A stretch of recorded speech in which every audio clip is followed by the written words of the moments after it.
Olá, amigos, bem-vindos novamente. Hoje nós vamos trazer alguns comentários a respeito do INCC, esse Índice Nacional do Custo da Construção, que tem assustado um pouco o mercado, corretores, compradores, mas que a tendência leva a que esperemos agora um futuro um pouco melhor, uma vez que os altos índices de inflação que movimentaram todos os custos da construção em relação também ao processo de pandemia que vivemos desde o ano passado, elevaram, né, com certeza, preços, insumos, mão de obra, e isso gerou, lógico, um estado de animosidade e tensão significativo no nosso mercado. Eu sou o Alexandre Olivieri e esse é o nosso canal Morando no que é Meu. Roda a vinheta.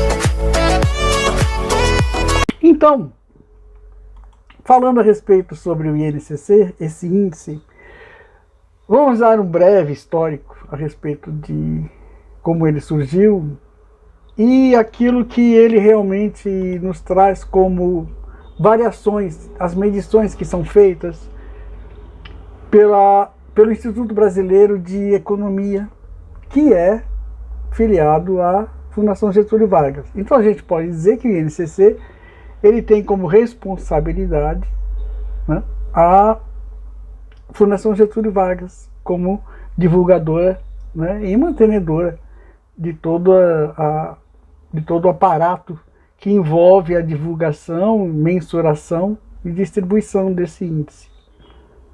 Ele existe desde 1944, embora só a partir de 1947 é que ele começou a aferir, né, a variação de preços de materiais, mão de obra, em todo o território brasileiro, usando como medida, né, 7 capitais.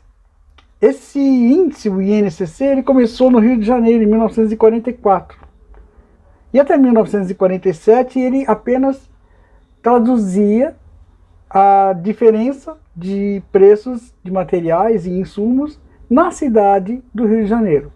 A partir de 1947, então, ele começou a ser recolhido também em outras capitais, como Recife, Salvador, Belo Horizonte, São Paulo, Porto Alegre, Brasília. A partir de 1960, Brasília também começou a fazer parte, né, de abranger esse setor, né, para a divulgação do INCC. Então hoje o INCC, esse índice, ele vem justamente do resultado da aferição desses mercados dessas principais cidades. Ele não é o único índice de correção de insumos da construção civil. Quando eu entrei no ramo, já há alguns anos, existia um outro índice que era muito usado, chamado de Sinduscom. Ele existe ainda. O Sinduscom, ele é agregado a sindicatos. Então ele é um índice que existe em todo o território nacional, em todos os sindicatos das principais cidades do país, existe o Sindicato da Construção Civil, e esse sindicato, além de outras performidades, apresenta o custo, a variação do custo do metro quadrado construído, levando em consideração materiais, mão de obra, equipamentos, e dando então esse índice, né, que é o metro quadrado construído, assim como também o INCC. Só que entre eles existe uma diferença. Talvez até pelo Sinduscom estar agregado a sindicatos, isso traz um custo um pouco mais alto, elevado. Porque se você comparar hoje o Sinduscom de julho com o Sinduscom, com o INCC, perdão, de julho desse ano, você vai ver que em relação a 12 meses atrás, o Sinduscom variou 20,30%, enquanto que o INCC 16,98%. Então, os custos apurados pelo Sinduscon são em maior número, num índice mais elevado, do que os custos apurados pelo INCC. O que para nós é muito bom em relação a estarmos usando o INCC em virtude dos acontecimentos hoje no mercado, desse período de grande inflação que tivemos, e que prejudicou sensivelmente não só a atividade da construção civil, como todas as demais. E o INCC, ele tem como aspecto três opções. Ele é calculado, chamado pelo INCC 10, tem também o INCC Mercado e o INCC Disponibilidade Interna. O INCC 10 ele é calculado entre as variações do dia 11 do mês anterior ao dia 10 do mês de referência. Então, se eu estou calculando o INCC 10 do mês de julho, eu vou pegar do dia 11 de junho até o dia 10 de julho e vou divulgar esse número assim que eu tiver todo o levantamento. Aí eu tenho o INCC Mercado. O INCC Mercado ele vai pegar as variações do dia 21 do mês anterior ao dia 20 do mês de referência, para fazer a divulgação, então, do seu índice. E por fim, a gente tem o INCC de Disponibilidade Interna, que é o INCC calculado dentro do próprio mês. Ele pega todas as variações de preço dentro daquele mês, do dia 1º ao último dia, e divulga no mês seguinte. O mais usado, assim, a nível de INCC que nós usamos, as incorporadoras usam e ele é divulgado como que sendo o INCC básico, é o INCC Mercado, tá? Esse é o INCC que nós estamos usando hoje nessa tabela de INCC, ok? E como que ele funciona dentro do cálculo das parcelas, por exemplo, de entrada de um contrato que nós fazemos com os nossos clientes na construtora. Então a gente vai trazer aqui um exemplo, mais ou menos, de como funcionaria a correção do INCC num fluxo fechado com um cliente, por exemplo, no dia 15 de abril. Então, no dia 15 de abril, o cliente assinou o seu contrato com a incorporadora. Assinando o contrato com a incorporadora, ele deu um ato, por exemplo, de R$5.000. E ali ele se justificou, através do contrato, em pagar uma próxima parcela de 30 dias, de R$1.000 em 15 de maio, R$1.000 em 15 de junho, R$1.000 em 15 de julho. Esse é o nosso exemplo. Pois bem, então ele daria, num período de 90 dias, R$3.000. Vamos parar a conta por aqui, para não ficar muito longo o vídeo. E o que significa isso? Bom, aqui vai uma outra explicação, um outro pormenor, que seria o seguinte: há construtoras, há incorporadoras que não estão cobrando INCC nessas parcelas de 30, 60, 90 dias dos seus clientes.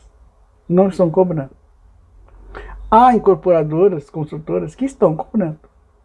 Já começam a contar o INCC a partir daqui. No nosso exemplo, nós vamos começar a contar o INCC a partir daqui, da primeira parcela de 30 dias desses R$1.000. Então, quando eu pego a tabela de correções de índice de 2021, para mim usar os fatores de correção e corrigir as parcelas desse nosso cliente em relação a maio, junho e julho, a gente observa o seguinte, que no dia 15 de maio ele teria que pagar R$1.000 pelo contrato firmado com a construtora. Ou seja, se eu pegar a correção de 15 de maio do INCC 2,22 e aplicar nessa parcela de R$1.000, o pagamento dele seria de R$1.022,20. Então ele já não vai pagar R$1.000 no dia 15 de maio. No dia 15 de maio, digamos que seja hoje, ele está pagando R$1.022,20. Eu pego os R$1.022,20, corrijo para cá. Junho, eu tenho uma parcela de 2,16, um índice de 2,16 de correção para aplicar. aplico em cima já do que foi corrigido de 1022,20 e tenho um valor novo de 1044,17.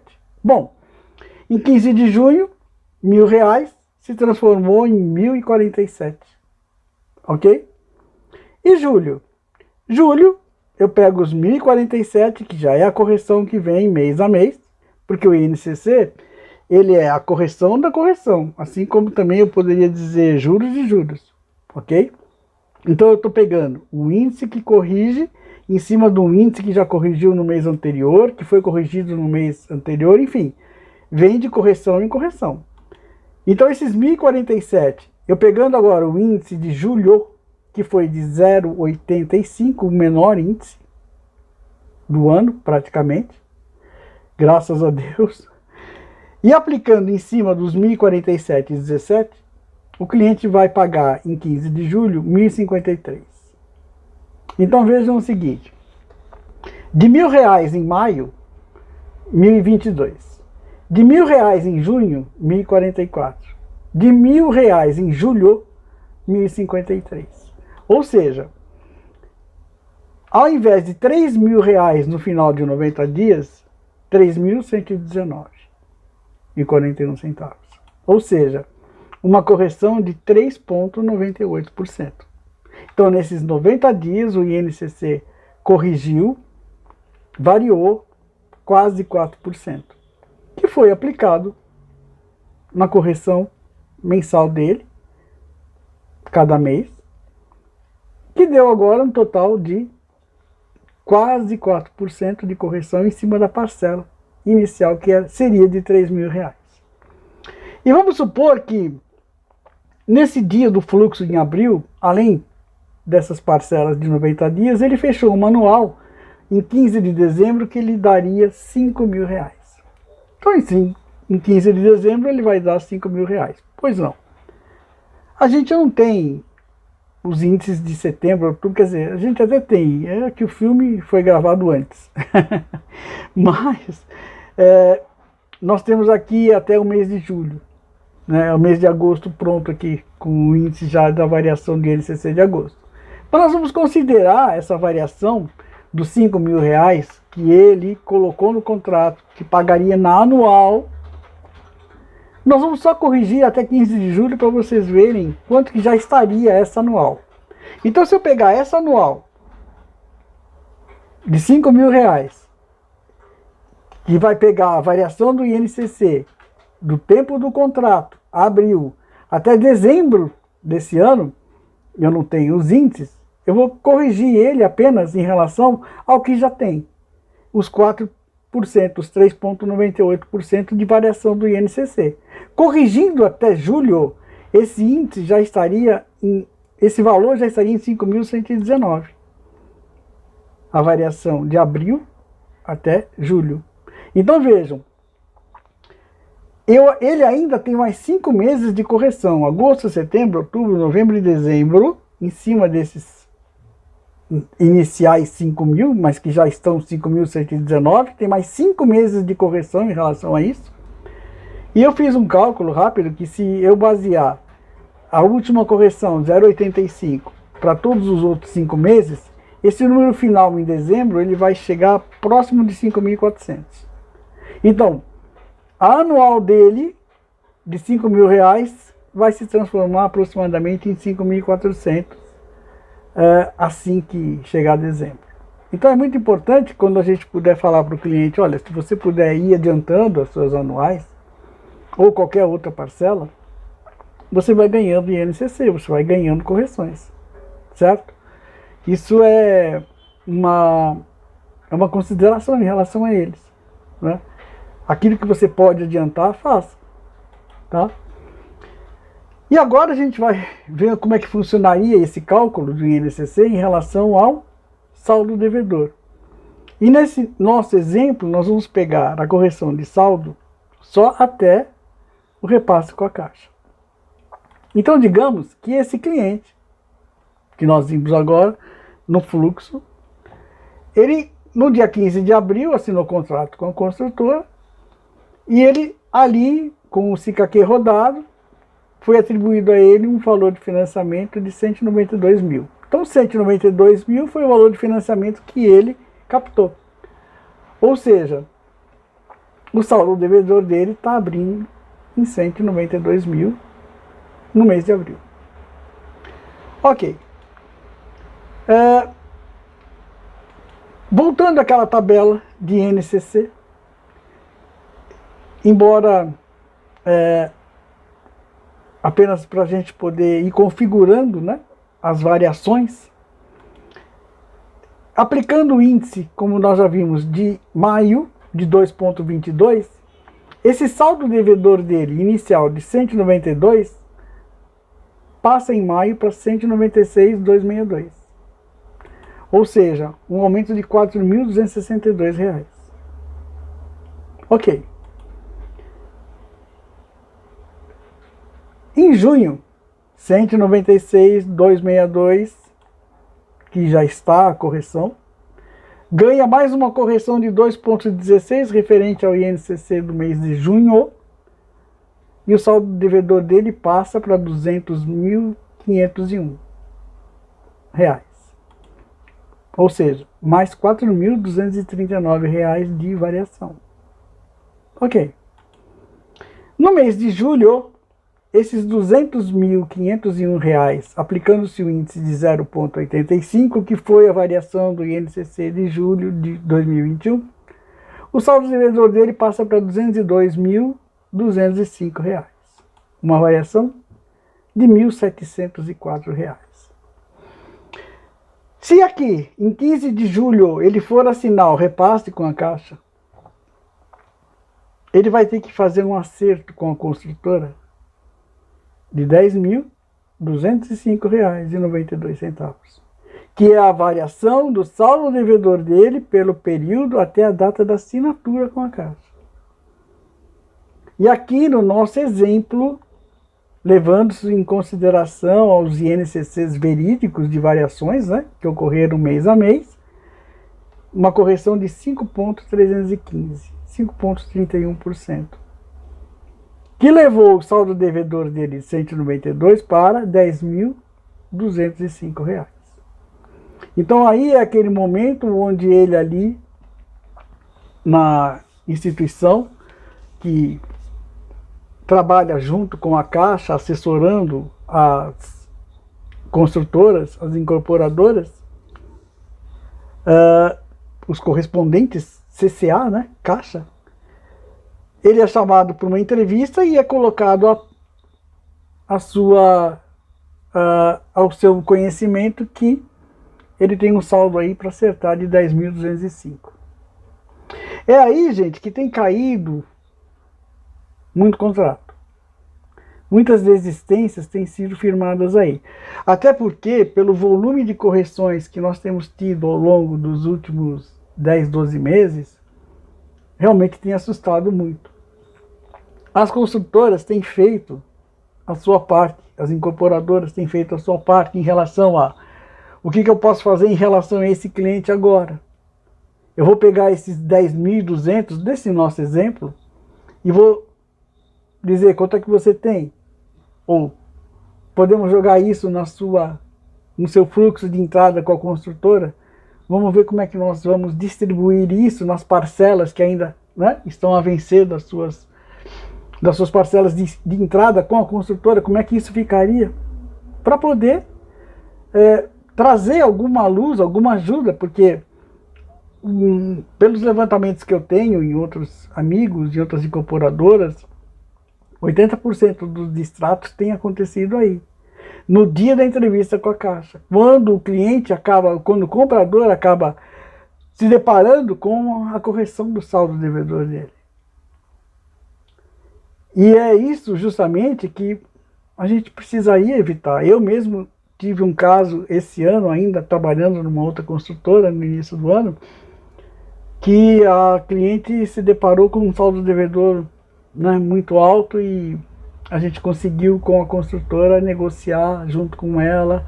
Ainda ela ganhou um outro desconto, fomos dissimulando todo esse valor que ela tinha, quase 11 mil para pagar, ao longo do seu fluxo de obra, e deu certo, né? houve um outro caso também, a gente conseguiu distribuir. Agora, há casos que não se consegue. Por quê? Em cima desses 10.205, nós temos aí o quê? E se esse cliente tem que pagar a escritura e ITBI? Como é que fica a conta dele agora? Então, é puxado.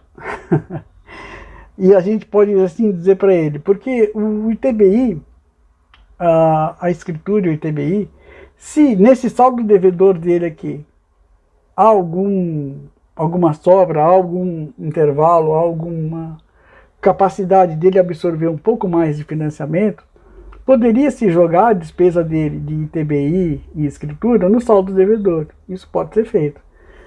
Mas é uma conta que ali, né, os atendentes da corregedoria da Caixa que irão poder fazer essa conta aí, ver se há essa possibilidade. E não havendo, as incorporadoras estão financiando, pelo menos até onde eu sei, boa parte dessas incorporadoras estão financiando o ITBI e a escritura para os seus clientes ao longo de 10, 12 pagamentos, sem correção nenhuma, apenas para fazer com que isso, né, não prejudique mais ainda uma situação.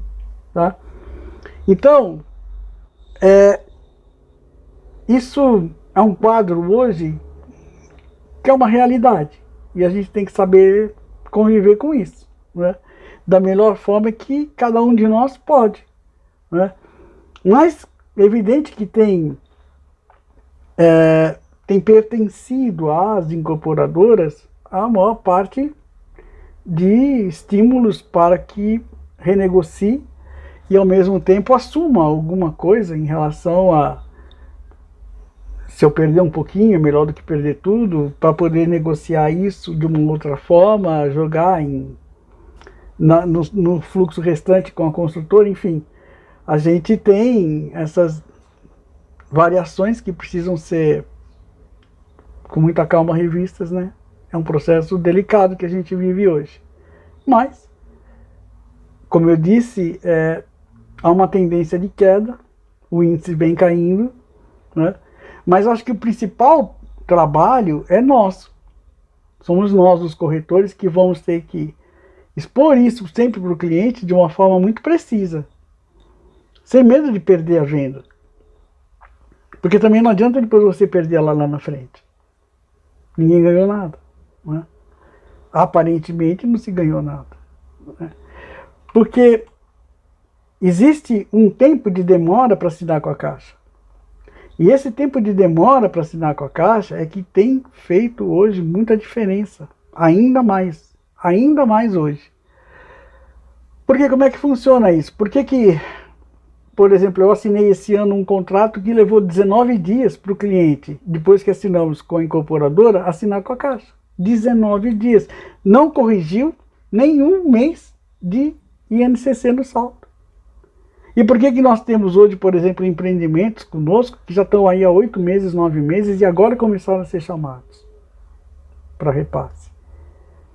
Quanto mais tempo você passa para repassar, mais alta é a conta para o cliente. Né? E aí, como que a gente chega numa deliberação sobre isso? Se isso aqui é uma linha do tempo, e tudo começa com o envio de documentação para análise daquele cliente, então nós conversamos com o cliente, ele gostou, mandou a documentação, mandamos a documentação para análise para o correspondente, aí o correspondente fez a avaliação de risco, rodou o SICAQ, significa que ele foi aprovado, e aí ele foi chamado para assinar com a construtora. Perfeito. Até aí, se passou um tempo exíguo, sem muitas dificuldades, às vezes é claro que demora, tem uma pendência para resolver, mas, vamos dizer assim, não está correndo nada por enquanto. A partir daqui é que começa a correr, com a assinatura do contrato com a construtora. Bom, depois que assina com a construtora, como é que corre essa documentação? Para onde vai? Depois que o cliente assinou com a incorporadora, a documentação toda dele, volta para o correspondente, para o CCA, junto com a documentação da construtora, e é encaminhada por um órgão chamado CEOP. O CEOP é um local aqui em São Paulo, onde 2 andares desse edifício funcionam apenas para fazer conformidade de todos os processos Caixa, crédito associativo do país. Vem para cá. Vem para cá no seguinte sentido: vem para apuração de conformidade aqui em São Paulo. Então são mais de 120 analistas que passam o dia inteiro só fazendo análise daquela documentação que foi assinada, que o cliente mostrou na época em relação à sua coleta de documentação, para o correspondente Caixa que trabalha junto da incorporadora com a Caixa. E essa conformidade, ela demora no máximo, segundo alguns técnicos, de 4 a 5 dias, desde que não haja nenhum problema. Por que não haja nenhum problema? Porque às vezes pode surgir um problema aí de algum erro em relação a alguma informação dada antes, que foi corrigida depois, aquela ficha cadastral não está bem compactada em relação a algum telefone porque a Caixa sempre vai precisar conversar com o cliente. Então por isso que é importante a gente preencher a cadastral com todas as informações precisas, porque às vezes trava por um celular que não é atendido, aquele celular também não é mais do cliente, enfim, não tem um telefone fixo ou não tem um telefone de recados. Então não parece, mas isso prejudica muito o andamento. Mas digamos que não tenha problema algum. Toda a conformidade foi feita e estabelecida de acordo. Em 5 dias isso está liberado. E aí pode assinar com a Caixa. A Caixa vai chamar para assinar. Vai chamar para uma entrevista e consequentemente assinatura. Olha, mas se isso demora do envio da documentação até o envio de conformidade, se isso leva, 1 mês e meio, por que eu já não assino isso logo? O que acontece? Onde que está a demora? Por que da demora? E aí é que entra o período em que a maioria das incorporadoras ainda não tem aquele financiamento aprovado. E apesar de ter o RI, de poder vender, de assinar contrato, de fazer o SICAQ, de rolar o SICAQ, enfim, a construtora não tem aquele financiamento ainda aprovado pela Caixa. O chamado PJ, pessoa jurídica. A pessoa jurídica ainda não está certa. Há alguma documentação que precisa ser arrolada. E é justamente esse período que muitas incorporadoras atrasam, fazem vistorias, tem outros processos na frente. A própria Caixa tem um processo de a verba está separada, só não está ainda aprovada. Eu fiz vários planos piloto na minha existência em relação a agências comerciais para poder deliberar financiamento para construtoras. Então eu sei que muitas vezes a verba está destinada, mas não está aprovada, e isso dificulta muito também. Então, tudo isso empalha, dificulta, cria obstáculos para que você, de um processo de envio de conformidade, logo assine. Se a consultora já tem toda a documentação em ordem, se o financiamento está aprovado, já está liberado, a verba separada e colocada à disposição, perfeito, você pode assinar como aconteceu no nosso exemplo aqui em até 90 dias. Caso contrário, não é? Então, a demora se registra aí. Porque até o período de você trazer a documentação, ou seja, enviar para o CEOP toda a documentação para ser feita a conformidade e estabelecer novamente os critérios de todo aquele processo, se tudo se configura corretamente, isso vai levar no máximo, desde o dia da entrega da documentação do cliente, vamos colocar aí que 1 mês, 1 mês e meio, se tudo correu normalmente, né? Porque depois da assinatura com a Caixa vem o início de fase de obra, vem os encargos de fase de obra. E depois a conclusão E aí inicia-se o período de amortização através do pagamento da primeira prestação e sucessivamente assim. Então, o que precisa ainda ser dito é que esse processo que nós trouxemos aqui como exemplo foi um processo rápido.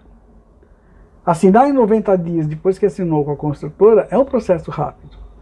Invariavelmente não é assim que ocorre, né?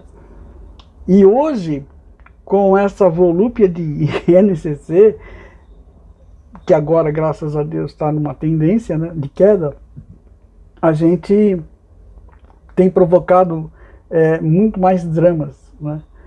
E ainda, mesmo que a gente tenha provocado muito mais dramas, não se compara com a situação que muitas incorporadoras, ou algumas incorporadoras, vêm provocando em relação a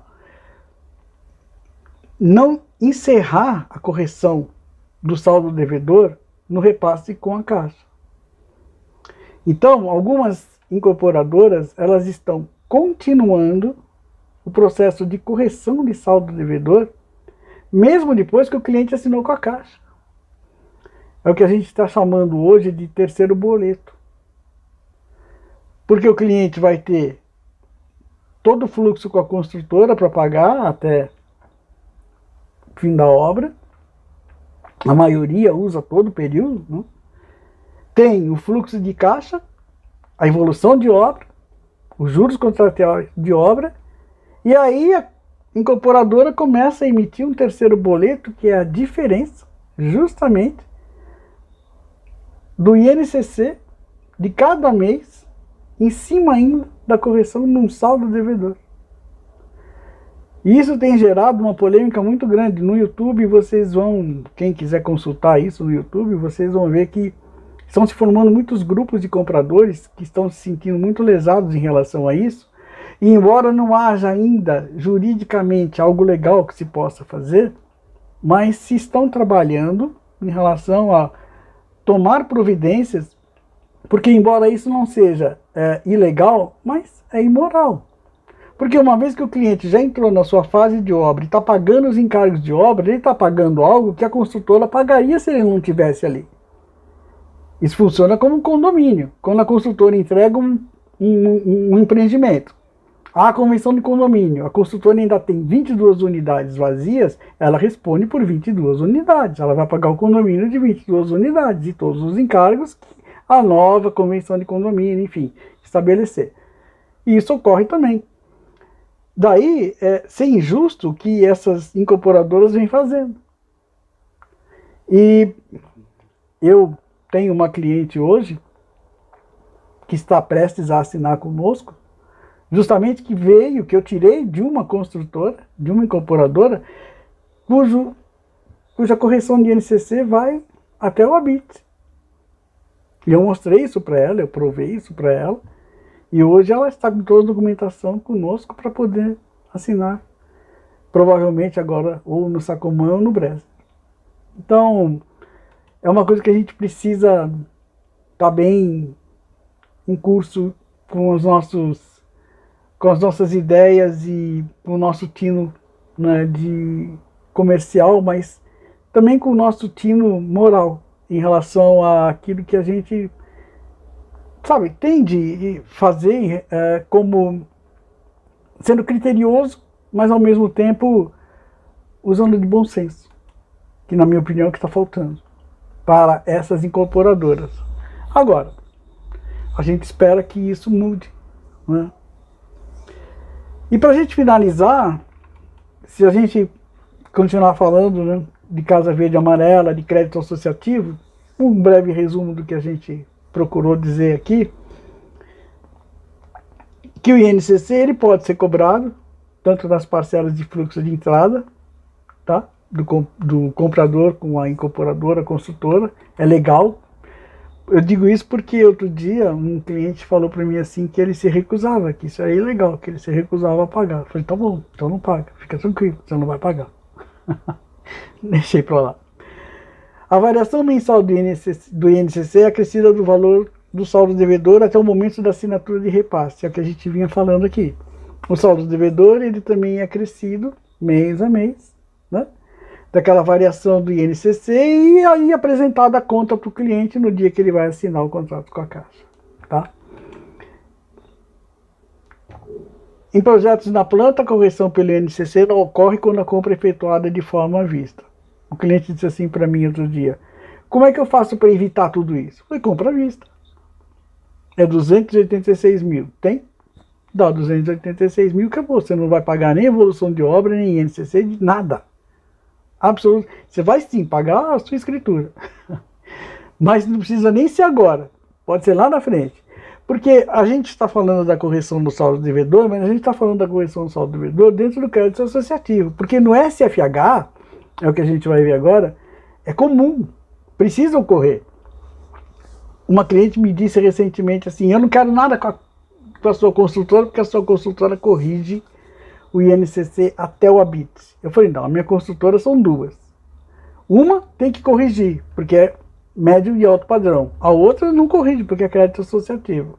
Ah, entendi. Entendeu? Entendi. Então tá bom. Então, aquelas construtoras que usam o SFH, o saldo do devedor é corrigido até o final. Então aí vocês podem fazer a conta. Por exemplo, o empreendimento custou 1 milhão. Ele vai dar 300 mil no período de obra e vai financiar 700 mil. São 3 anos construindo. Daqui 3 anos, como é que não vai estar de INCC 700 mil de valor de financiamento lá na frente? É bom ir preparando os clientes também, né?